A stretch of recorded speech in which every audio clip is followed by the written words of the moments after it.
Okay, I'm going to work one problem that compares theoretical and experimental probabilities of compound events.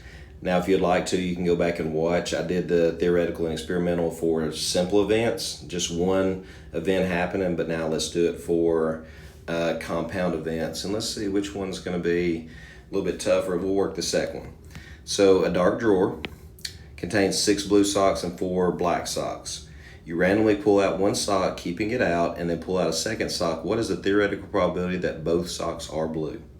Okay, so what's the probability of blue, then blue? There are 2 events happening. We pull out a sock. There are 10 socks. Total's 10.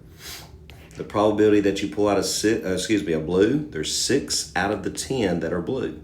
However, notice that it says that you do not put it back. You keep it out. There are only 9 socks left. And be really careful, how many of the ones left are blue?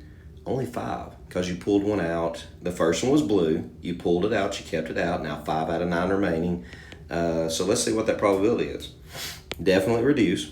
5 and 10 reduces to 1 and 2. I divided by 5. 6 and 9 reduces to 2 and 3.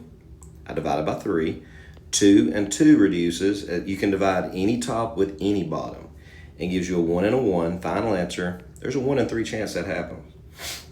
If you divide that, 1 divided by 3 is 0.3 repeating. If you move it over twice, that is 33.3 repeating, which you can actually write as 33 and a third. Because 0.3 repeating, we just found out, was a third. Now, that is I'm going to put a little T down there. That's what we think is going to happen. And 0.3 repeating, let's see, this is 0.1. 0.2, 0.3, which again, that 0.3 can be written as 0.300. This is 0.400 or 0.4. So 0.3 repeating would be somewhere about right there. Again, I'm going to put that's the theoretical probability. Let's see what actually happens. So we performed this experiment several times. It says a computer program simulates this scenario for 150 times. The event blue then blue occurs 33 out of the 150. This is your experiment. The experimental probability is 33 out of 150. You can reduce that fraction, which what I would probably do, let me show you.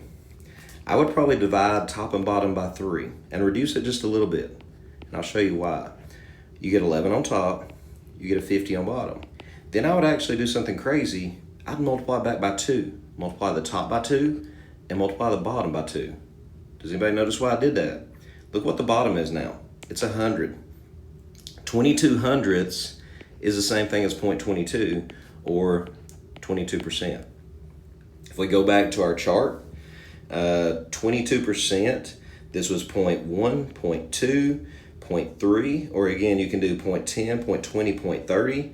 0.22 would be about right there. So our experiment actually, it occurred less times in our experiment than what it did in theory.